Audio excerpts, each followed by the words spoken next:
एक समय की बात है, भगवान श्री कृष्ण के एक प्रिय मित्र उनसे मिलने के लिए द्वारिका नगरी पधारे। भगवान श्री कृष्ण ने उनका अत्यंत आदर और स्नेहपूर्वक स्वागत किया और मुस्कुराते हुए उनके आने का कारण पूछा। तब सखा बोले, हे केशव, आप तो सर्वज्ञ हैं, सब कुछ जानते हैं। फिर भी आज मैं आपसे यह जानने के उद्देश्य से आया हूं कि मनुष्य को किन किन वृक्षों का रोपण करना चाहिए, कौन से वृक्ष भवन के सामने लगाने योग्य हैं, इन वृक्षों के लगाने से दरिद्रता दूर होती है तथा कौन से वृक्ष शत्रु, रोग, भय, भूत, पिशाच जैसे संकटों से रक्षा करते हैं। यह सुनकर भगवान श्री कृष्ण मंद मुस्कान के साथ बोले, हे सखा, आज तुमने अत्यंत श्रेष्ठ और कल्याणकारी प्रश्न किया है। यह प्रश्न केवल तुम्हारे ही नहीं, समस्त मानव जाति के कल्याण से जुड़ा हुआ है। इस संसार में वृक्षों का योगदान अतुलनीय है। वृक्ष सदा ही पूजनीय रहे, क्योंकि वे न केवल प्राणवायु प्रदान करते हैं बल्कि पृथ्वी पर जीवन का आधार भी है। परंतु आज तुमने भवन की सीमा में वृक्ष लगाने के विषय में जो प्रश्न किया है वह अत्यंत गूढ़ और शुभ फलदायक है। भगवान आगे बोले, वास्तव में जब कोई मनुष्य अपने घर के समीप उचित वृक्षों का रोपण करता है तो वह न केवल अपने भवन की सुंदरता बढ़ाता है बल्कि अपने जीवन में सकारात्मक ऊर्जा का संचार भी करता है। वृक्ष वातावरण को शुद्ध करते हैं, मन की शांति बढ़ाते हैं और घर से नकारात्मकता को दूर करते हैं। ऐसे शुभ पेड़ पौधे जिनकी छाया, सुगंध और ऊर्जा पवित्र होती है, वे घर में सुख, शांति और समृद्धि का आगमन कराते हैं। साथ ही ये अनेक प्रकार के वास्तु दोषों को भी समाप्त करते हैं। घर के आंगन में खड़े वृक्ष देवताओं के समान रक्षक बन जाते हैं जो घर की रक्षा करते हैं। फिर श्री कृष्ण ने कहा, हे मित्र, अब मैं तुम्हें यह बताऊंगा कि कौन से पौधे घर के समीप लगाने चाहिए और किन पौधों से बचना चाहिए। परंतु उससे पहले मैं तुम्हें एक प्राचीन कथा सुनाता हूं। इस कथा के माध्यम से तुम स्वयं समझ सकोगे कि वृक्षों और पौधों का मनुष्य के जीवन पर कितना गहरा प्रभाव होता है। कौन से वृक्ष दरिद्रता को आमंत्रित करते हैं और कौन से सुख समृद्धि का प्रसार करते हैं। जो भी व्यक्ति इस कथा को श्रवण करता है उसके सैकड़ों पाप नष्ट हो जाते हैं और उसके जीवन से दरिद्रता सदैव के लिए दूर हो जाती है। भगवान श्री कृष्ण का सखा हाथ जोड़कर विनम्रता से बोले, हे केशव, मैं इस कथा को अवश्य ध्यान पूर्वक पूर्ण रूप से सुनूंगा। कृपया मुझे वह कथा सुनाइए जिससे मैं और समस्त जन यह समझ सके कि वृक्षों का घर के समीप क्या प्रभाव पड़ता है। भगवान श्री कृष्ण ने मुस्कुराते हुए कहा, हे सखा, सुनो, पूर्व काल की बात है। मध्य देश में एक अत्यंत शोभायमान नगरी थी। उस नगरी में धनेश्वर नाम का एक वैश्य अपने परिवार सहित निवास करता था। धनेश्वर धनवान था, परंतु उससे भी अधिक वह ईश्वर भक्त था। वह प्रतिदिन भगवान विष्णु की पूजा अर्चना करता, मंदिर जाता और दान पुण्य में सदैव तत्पर रहता। उसकी पत्नी सुमति भी अत्यंत सुशील, धार्मिक और गृह कार्य में निपुण थी। उनके घर में धन धान्य, सुख संपत्ति और प्रसन्नता की कोई कमी नहीं थी। भगवान की कृपा से उनका जीवन पूर्णतया आनंदमय था। इस प्रकार अनेक वर्ष शांति से बीत गए। एक दिन धनेश्वर की पत्नी सुमति ने सोचा कि आंगन को और सुंदर बनाना चाहिए। उसने अपने आंगन में कुछ वृक्षों और पौधों का रोपण किया। प्रतिदिन वह उन पौधों को जल चढ़ाती, उन्हें पूजती और उनकी सेवा करती रही। किंतु उसे यह ज्ञान नहीं था कि कौन से वृक्ष शुभ फल देने वाले हैं और कौन से अशुभ प्रभाव डालने वाले हैं। इसलिए उसने केवल अपनी इच्छा से जो वृक्ष उसे सुंदर और प्रिय लगे वही लगा दिए। दुर्भाग्यवश उन्हीं वृक्षों में अधिकांश ऐसे थे जो वास्तु और धर्म के अनुसार घर के लिए अशुभ माने जाते हैं। समय बीतने पर उनके घर में धीरे धीरे अनिष्ट के लक्षण प्रकट होने लगे। पहले धनेश्वर के व्यापार में भारी हानि हुई। उसके बाद घर में कलह और विवाद बढ़ने लगे। पति पत्नी में बार बार झगड़े होने लगे। जैसे जैसे वो वृक्ष बने होते गए वैसे वैसे उनके जीवन में दुख, दरिद्रता और क्लेश बढ़ता गया। धनेश्वर का व्यापार पूरी तरह से डूब गया। घर में रखा धन समाप्त हो गया। यहाँ तक कि भोजन के लिए भी पैसे ना बचे। भूख और चिंता से घर का वातावरण भारी हो गया। धनेश्वर की पत्नी अत्यंत दुखी रहने लगी। कभी वो अपने पति पर क्रोध करती तो कभी स्वयं को कोसती। एक दिन उसने क्रोधित होकर कहा, हे स्वामी, अब तो कुछ काम करो, कहीं जाकर कुछ कमाई लाओ। तब धनेश्वर गांव गांव घूमकर काम मांगने लगा, परंतु कोई भी उसे कार्य नहीं देता था। थक कर वह घर लौट आया और बोला, हे भद्रे, मुझे कहीं पर भी कोई काम नहीं मिला। अब मैं कहाँ जाऊं? ये सुनकर सुमति और भी व्यथित हो उठी। धीरे धीरे उन्होंने घर के सारे गहने बेच डाले।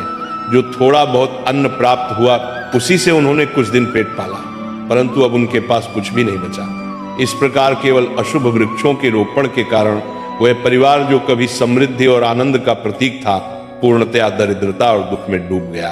किंतु धनेश्वर और सुमति यह नहीं समझ पाए कि उनके दुर्भाग्य का मूल कारण उनके ही आंगन में लगाए गए वे अशुभ वृक्ष थे। फिर एक दिन की बात है, जब धनेश्वर और सुमति अत्यंत दुखी और निर्धन हो चुके थे, उसी समय एक साधु महात्मा उनके द्वार पर पधारे। वे साधु महाराज तेजस्वी मुखमंडल वाले, शांति और करुणा से ओतप्रोत एक दिव्य आभा से युक्त थे। उन्हें देखकर धनेश्वर तत्काल उठ खड़ा हुआ, दोनों हाथ जोड़कर नम्रता से प्रणाम किया और बोला, हे साधु महाराज, पधारिए। इस गरीब के घर में आपका स्वागत है। कृपा करके बताइए मैं आपकी किस प्रकार सेवा कर सकता हूँ? साधु महाराज ने शांत स्वर में कहा, हे महोदय, मैं कई दिनों से तीर्थ यात्रा पर हूँ। निरंतर भ्रमण करते हुए अत्यंत थक गया हूँ, इसलिए विश्राम के लिए कोई स्थान ढूंढ रहा था। यदि तुम्हें कोई आपत्ति ना हो तो मुझे अपने घर में कुछ समय ठहरने दो। मैं कई दिनों से भूखा भी हूँ। यदि थोड़ा भोजन मिल जाए तो परम कृपा होगी। साधु के ऐसे विनम्र और करुण वचन सुनकर धनेश्वर के नेत्रों में श्रद्धा छलक आई। वो बोला, हे साधु महात्मा, आप अवश्य ही कोई महान पुण्यात्मा है। आपके मुखमंडल से दिव्य तेज प्रकट हो रहा है। आपके चरण मेरे घर में पड़े, ये मेरा सौभाग्य है। आपकी सेवा करना मेरे लिए परम आनंद का विषय है। कृपया भीतर आइए। साधु महाराज मुस्कुराए और घर के भीतर चले गए। उन्होंने आंगन में एक कोने में आसन ग्रहण किया और विश्राम करने लगे। धनेश्वर ने अत्यंत आदर से उनके चरण धोए, उन्हें जल दिया और नम्रता से उनकी सेवा में लग गया, परंतु उसके पास अन्न का एक दाना भी नहीं था। कुछ देर बाद वो अपनी पत्नी से बोला, हे प्रिय, आज हमारे घर पर साधु महात्मा पधारे हैं। वे अत्यंत पुण्यवान प्रतीत होते हैं। उनकी सेवा करना हमारे जीवन का सबसे बड़ा अवसर है। हमें किसी भी प्रकार उनका भोजन करना ही होगा। मैं गांव जाकर किसी से थोड़ा सा धन मांग लेता हूं। इतना कहकर धनेश्वर घर से निकल पड़ा। वह गांव के एक धनी सेठ के पास गया और विनम्र स्वर में बोला, हे सेठ जी, कृपा करके मुझे थोड़ी सी राशि उधार दे दीजिए। मेरे घर पर एक साधु महात्मा आए हैं, मैं उनकी सेवा करना चाहता हूँ। सेठ ने कठोरता से उत्तर दिया, धनेश्वर, तेरे पास तो फूटी कौड़ी भी नहीं बची, तू मेरा धन कैसे लौटा देगा? धनेश्वर बोला, सेठ जी, मुझ पर दया कीजिए। मैं वचन देता हूँ शीघ्र ही आपका धन लौटा दूंगा। यदि मैं ना चुका सका तो आप मेरा घर ले लीजिए। सेठ कुछ देर विचार में पड़ा। उसकी कठोरता थोड़ी पिघली और उसने कहा, अच्छा, यदि तू वचन देता है तो ये धन ले जाए, किंतु यदि लौटाया नहीं तो तेरा घर मेरा होगा। धनेश्वर ने दृढ़ स्वर में कहा, हे से मैं वचन देता हूँ। फिर उसने सेठ से कुछ धन लिया और बाजार गया। वहां से दूध, चावल, सब्जियां, आटा और शक्कर आदि आवश्यक वस्तुएं खरीदकर घर लौटा। उसने प्रसन्न होकर अपनी पत्नी से कहा, हे प्रिय, अब तुम उन साधु महात्मा के लिए प्रेम पूर्वक भोजन बनाओ। सुमति ने तत्परता से रसोई तैयार की। शीघ्र ही सुस्वादु भोजन बनाकर उसने थाल में परोसा और अत्यंत विनम्रता से साधु महाराज के समक्ष रख दिया। साधु ने प्रेम पूर्वक भोजन ग्रहण किया। उनकी आंखों में करुणा और संतोष झलक रहा था। भोजन समाप्त हो जाने के पश्चात जब वो साधु महात्मा धनेश्वर के घर से प्रस्थान करने लगे तो उन्होंने प्रेम पूर्वक कहा, हे वैश्य, मैं तुम्हारी भक्ति सेवा और आदर सत्कार से अत्यंत प्रसन्न हूं। तुम्हारे भीतर जो सच्चाई और श्रद्धा है वो दुर्लभ है, इसलिए मैं तुम्हें आशीर्वाद देता हूं। जो भी तुम्हारी कामना है निसंकोच मुझसे कहो, मैं उसे अवश्य पूर्ण करूंगा। धनेश्वर अत्यंत विनम्र होकर बोला, हे महात्मा, आपका आशीर्वाद ही हमारे लिए सबसे बड़ा वरदान है, किंतु एक बात मेरे हृदय को सदा कष्ट देती है। मैंने सदा भगवान विष्णु की भक्ति की है, सत्य का मार्ग अपनाया है, किसी का अपकार नहीं किया, फिर भी मुझे दरिद्रता और दुख का जीवन क्यों भोगना पड़ रहा है? कृपा करके बताइए, ये कौन सा पाप है जिसके कारण हमारे जीवन में इतना कष्ट आया? और हे प्रभु, इस दरिद्रता से मुक्ति का क्या उपाय है? साधु महाराज ने शांत दृष्टि से उसकी ओर देखा और बोले, वत्स धनेश्वर, जब मैं तुम्हारे द्वार पर पहुंचा था तभी मुझे ज्ञात हो गया था कि तुम्हारे जीवन में घोर दरिद्रता क्यों आई है। तुम्हारा हृदय तो शुद्ध है, किंतु तुम्हारे घर के आसपास जो वातावरण है उसमें दोष उत्पन्न हो गया है। तुम्हारे घर के आंगन और सीमा के पास जो वृक्ष लगे हैं वही तुम्हारी दरिद्रता और संकटों का मूल कारण है। तुम्हारी पत्नी ने अज्ञानवश कुछ ऐसे वृक्षों का आरोपण किया है जो वास्तु और धर्म के अनुसार अत्यंत अशुभ माने गए हैं। इन्हीं वृक्षों की छाया में तुम्हारे घर की लक्ष्मी रुष्ट हो गई है। इसीलिए पहले इन वृक्षों को हटा दो और उनके स्थान पर शुभ वृक्ष लगाओ। धनेश्वर ने अत्यंत विनम्रता से कहा, हे महात्मा, आप साक्षात ज्ञान के सागर हैं। कृपा करके मुझे विस्तार से बताइए कि कौन से वृक्ष घर के समीप लगाने योग्य हैं जिससे हमारे जीवन में पूर्ण सुख, शांति और समृद्धि लौट सके, और कौन से वृक्ष हमें कभी नहीं लगाने चाहिए। मैं आपकी प्रत्येक आज्ञा का पालन करूंगा। साधु मुस्कुराए और बोले, हे वैश्य, ठीक है, अब ध्यानपूर्वक सुनो। मैं तुम्हें वे सभी पवित्र वृक्ष बताता हूं जिन्हें घर के पास लगाने से शुभ फल की प्राप्ति होती है और जीवन में दरिद्रता दूर होती है। सबसे पहले सुनो पीपल का वृक्ष। पीपल का वृक्ष पृथ्वी पर साक्षात श्री हरि विष्णु का रूप माना गया है। किसी जलाशय या पवित्र स्थान के समीप पीपल लगाने का फल सैकड़ों यज्ञों के समान होता है।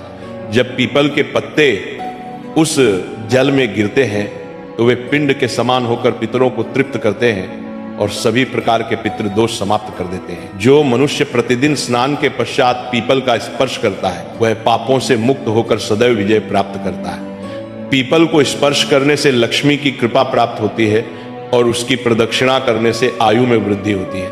पीपल के मूल में भगवान विष्णु, तने में भगवान शंकर और अग्रभाग में ब्रह्मा जी का निवास बताया गया है। अमावस्या के दिन पीपल को प्रणाम करने से जो पुण्य मिलता है वह सहस्त्र गोदान के समान होता है। इस संसार में पीपल के समान कोई दूसरा पवित्र वृक्ष नहीं है, क्योंकि स्वयं श्री हरि इस वृक्ष के रूप में धरती पर विराजमान है।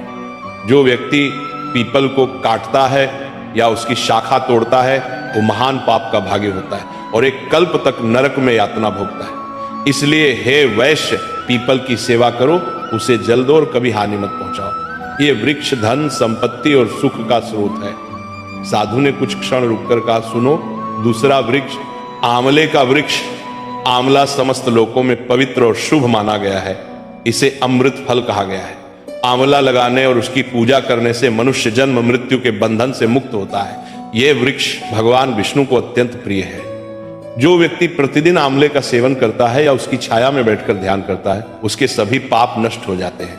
आंवला खाने से मनुष्य की आयु बढ़ती है, उसका शरीर पुष्ट और रोग मुक्त रहता है। जो मनुष्य प्रतिदिन आंवले का सेवन करता है वह दीर्घायु, तेजस्वी और बलवान होता है। आंवले का रस जल में मिलाकर पीने से सभी प्रकार के रोगों का नाश होता है। विशेषतः नेत्र, त्वचा और मन के विकार दूर होते हैं। यदि कोई व्यक्ति आंवले का जल स्नान में मिलाकर स्नान करे तो उसके जीवन से दरिद्रता, क्लेश और दुर्भाग्य दूर हो जाते हैं तथा वह सभी प्रकार के ऐश्वर्य और सौभाग्य का अधिकारी बनता है।